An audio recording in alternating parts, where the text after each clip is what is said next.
Hello guys. जैसा कि मैं आपको बता चुका हूं कि आज हम प्रोटीन स्ट्रक्चर एंड फंक्शंस का लेक्चर 4 पढ़ेंगे, जिसमें हम लोग देखेंगे कि किसी पेप्टाइड चेन को जब आप क्लीव करते हो एंजाइम से तो कितने टाइप्स के फ्रैगमेंट मिलते हैं। वो कौन कौन सा साइट है जहां एंजाइम पेप्टाइड चेन को क्लीव कर सकता है, और वेरियस साइट्स के according different types of enzyme भी अवेलेबल है। इस टॉपिक से आपको 2 से 3 क्वेश्चन पक्का मिल जाएगा। इस टॉपिक से 2 से 3 क्वेश्चन पक्का मिलेगा। CSIR में आ सकता है, आता ही है, गेट में भी आता है और IIT जैम में भी आता है। तीनों पेपर में सवाल आते हैं और मैंने कुछ सवाल रखे भी हैं इस स्लाइड में। हमने कुछ सवाल रखे हैं, गेट के भी है, कुछ सवाल जैम के भी रखे गए हैं कि पेप्टाइड चेन को जब एंजाइम से क्लिक करेंगे आप तो कितने टाइप से फ्रैगमेंट बन सकते हैं। ऐसा सवाल पेपर में डाला हुआ है और कुछ हमने प्रीवियस से पेपर भी रखा है। और साथ में एक बात और बता दूं, JNU 2019 से कुछ क्वेश्चन मैंने निकाला है जो अमाइनो एसिड में उन्होंने पूछा था, वो क्वेश्चन भी डाला है और उस टाइप का मैंने कंसेप्ट अपने पेपर में पढ़ा चुका हूं, अपने टॉपिक में पढ़ा चुका हूं। ठीक है, चलिए तो प्रोटीलिटिक क्लीवेज ऑफ पेप्टाइड क्लीवेज पढ़ लेते हैं, पेप्टाइड चेन पढ़ते हैं। ठीक है, चलिए तो आपको बता दें कि मान लीजिए कि ये एक आपका पेप्टाइड चेन है, ठीक है। तो इस पेप्टाइड चेन पर कहां कहां कोई एक पर्टिकुलर एंजाइम क्लीव कर सकता है, ये सवाल दिमाग में उठता हुआ, किसी बच्चे का उठता हुआ। एक तो है कि अब आपको पता है कि पेप्टाइड चेन में अमाइनो एसिड N से C टर्मिनल में अरेंज होता है, ये सबको पता है, बेसिक चीज बातें हैं, मैं बता भी चुका हूं। तो एक तो ये होगा कि एक एंजाइम ऐसा होगा जो इसके C टर्मिनल को कट करना शुरू करेगा और C टर्मिनल से सारे अमाइनो एसिड रेजिड्यू को काट के बाहर निकालेगा। एक तो ये ऑप्शन है। दूसरा ऑप्शन है कि इस पेप्टाइड चेन के एन टर्मिनल से अमाइनो एसिड को कट करके आप वन बाय निकाल लीजिए। और तीसरा ऑप्शन क्या है, इस पेप्टाइड चेन के बीच में से, मतलब इसके अंदर में से, ना वो कंप्लीटली एन टर्मिनल से हो ना वो कंप्लीटली सी टर्मिनल से, आप बीच में से कहीं कट करके प्रोटीन का फ्रैगमेंट बना रहे हैं। तो अगर आप सी टर्मिनल से कट करेंगे तो one by one single single amino acid residue बाहर निकल जाएगा। उसी प्रकार एन टर्मिनल से one by one amino acid का रेजिड्यू बाहर निकलेगा। लेकिन जब आप पेप्टाइड चेन को बीच से क्लिक करेंगे, आपको दो हो या तीन हो या चार अमाइनो एसिड रेजिड्यू का बना हुआ आपको प्रोटीन का फ्रैगमेंट मिल जाएगा। क्या यहां तक क्लियर हुआ? कोई समस्या बेटे नहीं आपको? और कोई भी दिक्कत हुआ किसी को, लिख के रखना। लेक्चर के 10 मिनट के बाद हम डाउट सेशन भी कंडक्ट कराते हैं ताकि इस लेक्चर में कोई प्रॉब्लम हो वहां बता सके। ठीक है, चलिए तो वही मैंने बताया था कि इसको जो सी से काटे उसको बोलते हैं एक्सोपेप्टाइड, सॉरी एक्सोपेप्टिडेज कहते हैं। एक्सोपेप्टिडेज ऐसा एंजाइम्स है जो कि पेप्टाइड चेन के सी टर्मिनल से अमाइनो एसिड रेजिड्यू को काट के बाहर निकाल देगा। ठीक है, क्लियर। अब आप देखेंगे तो क्या पाएंगे कि एक्सोपेप्टिडेज 3 क्लास में बांटा गया। एक है carboxypeptidase A, carboxypeptidase B and carboxypeptidase C. Carboxy क्यों लिखा? क्योंकि ये सी टर्मिनल से काट रहा है अमाइनो एसिड रेजिड्यू को, इसलिए लिखा carboxypeptidase, A B C लिख दिया। जरा समझो कट कैसे करेगा। देखो हमने यहाँ राइट साइड डायग्राम में मैंने प्रोटीन का एक प्राइमरी स्ट्रक्चर लिख रखा है। ठीक है, ये RN है, यानी सी टर्मिनल पर RN-1 आपका पेप्टाइड के बीच का पार्ट है और RN-2 पेप्टाइड का एन टर्मिनल है। इस पर डाला कार्बोक्सी पेप्टिडेज। अब देखो ये क्या करेगा, सी टर्मिनल से इस अमाइनो एसिड को काट के बाहर निकाल दिया। देखो ये बाहर निकल गया ना, आपका ये पेप्टाइड फ्रैगमेंट बच गया। ये फंक्शन है कार्बोक्सी पेप्टिडेज का। ठीक है, अब सवाल ये है कि carboxypeptidase A B C तीनों ही पेप्टाइड चेन के सी टर्मिनल से अमाइनो एसिड को काट के बाहर निकालता है। सवाल यह है, क्या ये carboxypeptidase A B C किसी भी अमाइनो एसिड को काट के हटा देगा? ऐसा नहीं है। और किसी भी अमाइनो एसिड को काट के हटाता तो 3 टाइप्स के कार्बोक्सी पेप्टिडेज नहीं आते। उसके पीछे स्पेसिफिसिटी है और यही देखना है कि कार्बोक्सी पेप्टिडेज ए किस टाइप के अमाइनो एसिड को क्लीव करके बाहर निकालेगा, बी किस टाइप के अमाइनो एसिड को क्लिप करेगा और सी कब क्लिप करेगा। ये कंडीशंस है और ये कंडीशन डिपेंड करता है अमाइनो एसिड के साइड चेन पर डिपेंड करता है। किस पर डिपेंड करता है? अमाइनो एसिड के साइड चेन। मैंने वही लिख रखा है, अंडर सर्टेन कंडीशन, वह कंडीशन है अमाइनो एसिड का साइड चेन। ठीक है, चलो देखते हैं। कार्बोक्सीपेप्टाइडेज ए मैंने बोवाइन पैनक्रियाज से निकाला। ठीक है, अभी देखिए इसकी, देखिए स्पेसिफिसिटी, यहां लिखा है आरएन। आरएन का मतलब यहां देख लीजिए आपका सी टर्मिनल, ये यहां पर इक्वल टू क्रॉस लगा है। इसका मतलब क्या है कि सी टर्मिनल पर ये अमाइनो एसिड नहीं होना चाहिए। इसका मतलब ये हुआ आर्जिनिन लाइसिन, ये क्या है आपका पॉजिटिवली चार्ज अमाइनो एसिड है, साथ में प्रोलीन, ये आरएन यानी सी टर्मिनल पर नहीं होना चाहिए। अगर ये होगा तो कार्बोक्सीपेप्टाइडेज ए एंजाइम काम नहीं करेगा। क्लियर हो गया बेटे? ठीक है, एक और कंडीशन है, इस आरएन से पहले कौन सा यूनिट है? Rn-1 बेटा है। यहां लिखा है कि Rn-1 equal not equal to, यानी अगर Rn-1 प्रोलीन अमाइनो एसिड है तब भी आपका कार्बोक्सीपेप्टाइडेज ए काम नहीं करेगा। इसका मतलब यह हुआ कि अगर Rn जो सी टर्मिनल पर है, इस पर अगर पॉजिटिवली चार्ज अमाइनो एसिड हो या प्रोलीन अमाइनो एसिड हो तब भी काम नहीं करेगा। अगर उसके अलावा कोई दूसरा अमाइनो एसिड Rn पर आ गया तो ठीक है, लेकिन अगर Rn-1 जो उसका जस्ट उसका प्रीसीडिंग जो पोजीशन है वहां अगर प्रोलीन हुआ और Rn पर कोई भी अमाइनो एसिड हो, आपका कार्बोक्सीपेप्टाइडेज ए कट नहीं करेगा। याद रखिएगा, पेपर में ऐसा सवाल आ सकता है। ठीक है, चलिए आगे बढ़ते हैं। यहां तक समझ में आ गया, आशा करता हूं सारे बच्चों से। पेप्टाइडेज बी की अगर हम बात करें, if I talk about B, bovine pancreas से निकाला गया। बी में क्या है, यहां पर भी Rn आर्जिनिन लाइसिन के बराबर नहीं होना चाहिए, लेकिन यहां प्रोलीन का कंडीशन नहीं दिया है। यहां पर प्रोलीन का कंडीशन नहीं दिया, मतलब साफ है, अगर Rn के पास प्रोलीन है और Rn-1 के पास प्रोलीन नहीं है तो ये कट कर देगा। ये दिमाग में रख लीजिएगा बात को। लेकिन अगर Rn-1 जो इस Rn से प्रीसीडिंग में जो पोजीशन है वहां पर अगर प्रोलीन है तो Rn-1 जो सी टर्मिनल है वहां कोई भी अमाइनो एसिड है मतलब नहीं रखता है। अगर Rn-1 जो प्रीसीडिंग पोजीशन है वहां अगर प्रोलीन आ गया, अगेन पेप्टाइडेज बी एंजाइम काम नहीं करेगा। यहां तक क्लियर है सबको? कोई दिक्कत नहीं है? मजा आ रहा हो बेटा आपको? पूरे जोश में पढ़ा रहा हूं, आप भी पूरे जोश के साथ पढ़ते जाओ, लिखते जाओ। अगर हम पेप्टाइडेज सी की बात करें तो सारे सी टर्मिनल पर ये कट करें, यहां कोई स्पेसिफिसिटी नहीं, all free C terminal residue free होना चाहिए। यहां पर क्या है, फ्री होना चाहिए, मतलब अगर सी टर्मिनल फ्यूज कर गया तब कट नहीं करेगा, ये फ्री रहेगा तब कट कर पाएगा।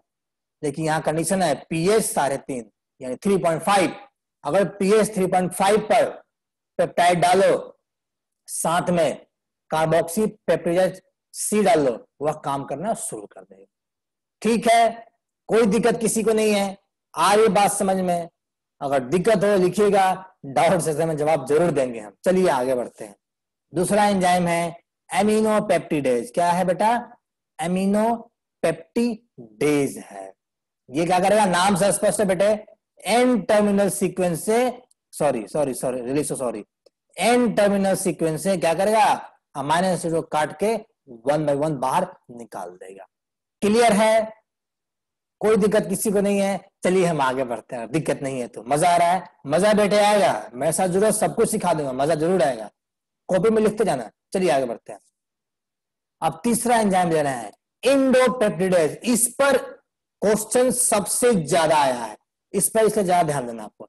इंडोपेप्टिडेज क्या है कि पेप्टाइड बॉन्ड, जो इंटरनल पेप्टाइड बॉन्ड है उसको क्लिप करता है। मैंने एक यहां पर डायग्राम बनाया है, ये मैंने पेप्टाइड चेन का सीक्वेंस लिया। ठीक है, ये आरएन है यानी सी टर्मिनल पर जो अमाइनो एसिड है उसका ये साइड चेन है। ये Rn-1 है यानी आरएन से प्रीसीडिंग जो अमाइनो एसिड है उसका साइड चेन N-1 है। और ये पेप्टाइड है, हमने लिखा सिसाइल, मतलब क्या ये आपका ये क्लीवेबल है, यानी सिसाइल का मतलब है इस पेप्टाइड चेन को क्लिप करना है। तो इस पेप्टाइड बॉन्ड को फ्लैंक कर रहा है, घेर के रखे हुए है। कौन घेर के रखा है इसको? Rn-1 अमाइनो एसिड का साइड चेन और Rn अमाइनो एसिड का साइड चेन। अब देखना है कि Rn-1 और Rn क्या हो, किस टाइप का होना चाहिए, इस बॉन्ड को क्लिप कर पाए। और इस बॉन्ड को क्लिप करने के लिए बहुत सारे एंडोपेप्टिडेज का मैंने क्लासिफिकेशन दिया। एक है ट्रिप्सिन, कैमोट्रिप्सिन, इलास्टेज, थ्रोम्बोलाइसिन, पेप्सिन। अब ये काफी स्पेसिफिक एंजाइम होते हैं। अब आपको बताएंगे कि इस सिसाइल बॉन्ड के दोनों तरफ जो अमाइनो एसिड लगा हुआ है उसके Rn साइड चेन और Rn-1 साइड चेन क्या होना चाहिए और किस स्थिति में कौन सा एंजाइम काम करेगा। चलिए उसको अभी देखते हैं, ध्यान दीजिए स्क्रीन पर। ये सभी बोवाइन सीरम से दिए गए हैं।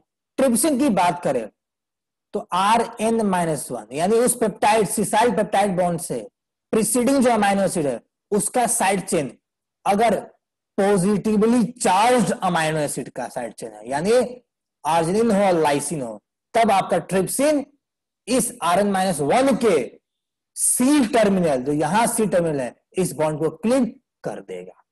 लेकिन यहां एक कंडीशन है, याद रखना, बहुत ड्रास्टिक कंडीशन है कि यहां जो सिसाइल पेप्टाइड बॉन्ड है जो क्लिप हो सकता है, इसलिए नाम रखा सिसाइल, इसके एंड, इसके सी टर्मिनल पर, यानी इसके बाद का जो Rn अमाइनो एसिड का जो साइड चेन है, यहां प्रोलीन नहीं होना चाहिए। लिखा हुआ आप देखिए, नॉट इक्वल टू, प्रोलीन नहीं होना चाहिए। अगर सीधे शब्दों में समझे तो क्या समझेंगे कि अगर हम लाइसिन ले ले, आर्जिनिन का आर ले ले, दोनों क्या है, पॉजिटिवली चार्ज अमाइनो एसिड है, इसके जस्ट बाद प्रोलीन ले ले, तो कायदे से ट्रिप्सिन को इस दोनों अमाइनो एसिड के बाद यहां क्लिप करना चाहिए था, लेकिन ये क्लिप नहीं करेगा।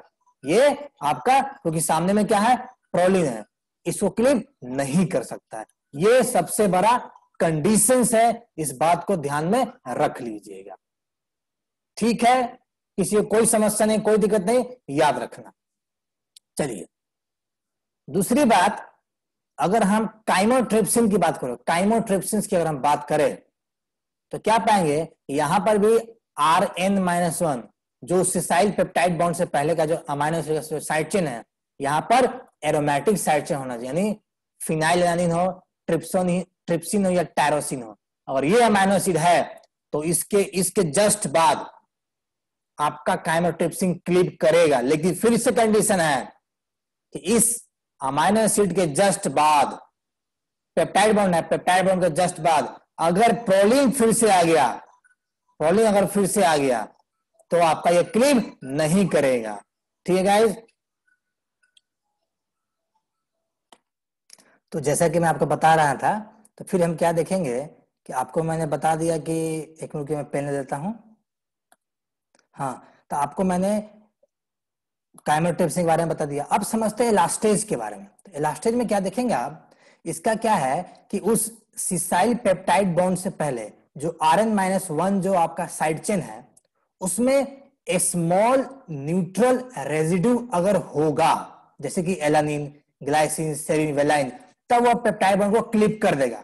ये फिर से यहां एक कंडीशन है कि जिस पेप्टाइड बॉन्ड को क्लिप करेंगे, यानी इसके सी टर्मिनल पर जो क्लिप करेंगे, उसके बाद वाला जो अमाइनो एसिड Rn है, यह प्रोलीन नहीं होना चाहिए। मतलब समझिए कि प्रोलीन कितना ज्यादा दिक्कत करता है किसी एंजाइम के लिए कि उसके पेप्टाइड बॉन्ड को क्लिप करे।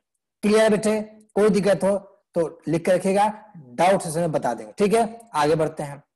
उसी तरह थर्मोलाइसिन एक दूसरा एंजाइम है, ये बैसिलस थर्मोप्रोटियोलिटिकस से इसको आइसोलेट किया गया है। यहां क्या है कि यहां पर जो Rn है, जो सिसाइल पेप्टाइड बॉन्ड से पहले जो आपका अमाइनो एसिड है, उसमें जो साइड चेन है वह आइसोलिसिन हो, मिथ्योनिन हो, फिनाइलएलानिन हो, ट्रिप्टोफान हो, टायरोसिन हो, वेलाइन हो, तब वो क्लिप करेगा उसके बाद का पेप्टाइड बॉन्ड। लेकिन अगेन वही कंडीशन है कि Rn आपका दे दिया है, Rn- इसमें उल्टा हो गया, पेप्टाइड बॉन्ड के बाद वाला Rn दिया है, लेकिन पेप्टाइड बॉन्ड से पहले जो Rn-1 दिया है वह प्रोलीन नहीं होना चाहिए।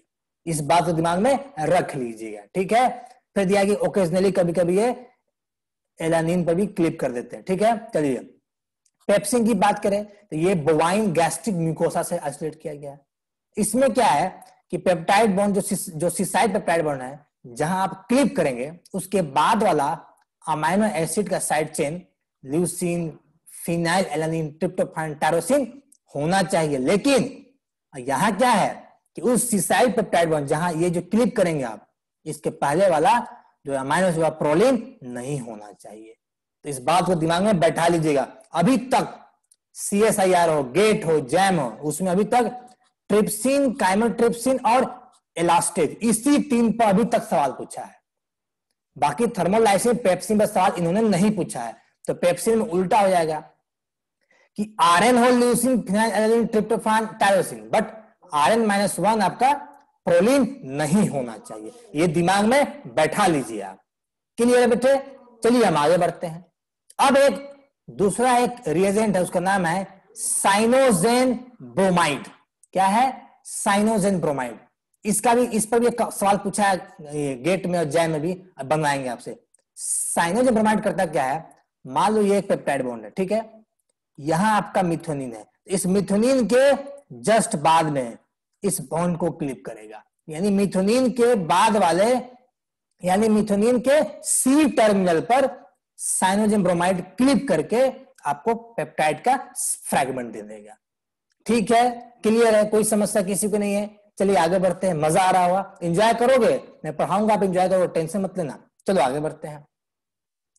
यहां मैंने एक और चार्ट लगा दिया है, ट्रिप्सिन कहां के गया है, chymotrypsin, ASP-N protease, pepsin, erythropoietinase, lysine C, cyanogen bromide. इस चार्ट को बस 2-3 बार देखते रहेगा, पेपर सॉल्व कीजिए, बार बार याद हो जाएगा। ठीक है, चलिए आगे बढ़ जाते हैं हम लोग।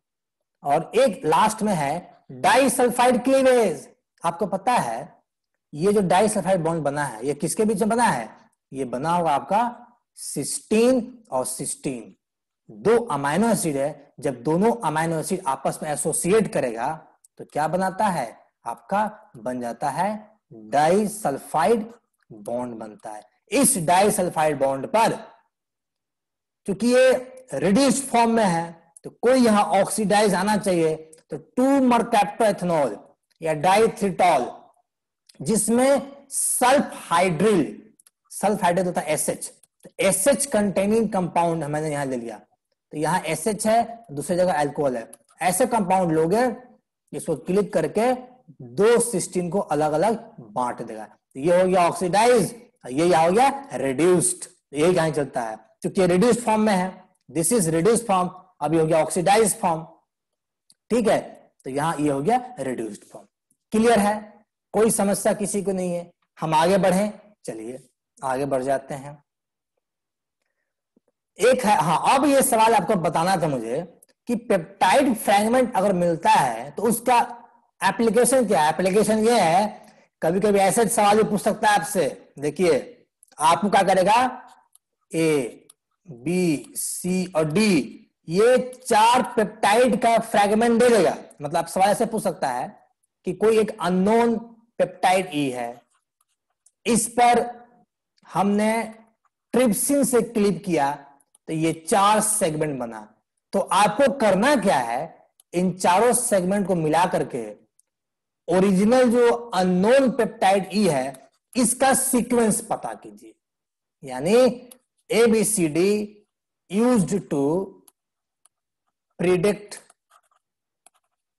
सीक्वेंस ऑफ पेप्टाइड ई, जो यहां रखा है। ऐसे भी उल्टा सवाल पूछ सकता है कि आपको पेप्टाइड फ्रैगमेंट दे देगा और कहेगा कि इस पेप्टाइड फ्रैगमेंट को जोड़ करके आप बताइए कि पॉलीपेप्टाइड चेन का सीक्वेंस क्या रहा होगा। इस टाइप का सवाल कभी कभार ये पूछ देते हैं, इसलिए बताया कि पेप्टाइड फ्रैगमेंट का क्या इंपॉर्टेंस होता है। क्लियर हो गया? मजा आ रहा है? चलो ये पहला सवाल आपके स्क्रीन पर रहा, इसका स्क्रीनशॉट ले लीजिए या यहीं पे बना लीजिए, क्योंकि इस लेक्चर के 10 मिनट के बाद आपसे दोबारा जरूर मिलेंगे। ठीक है, इसको बनाइए।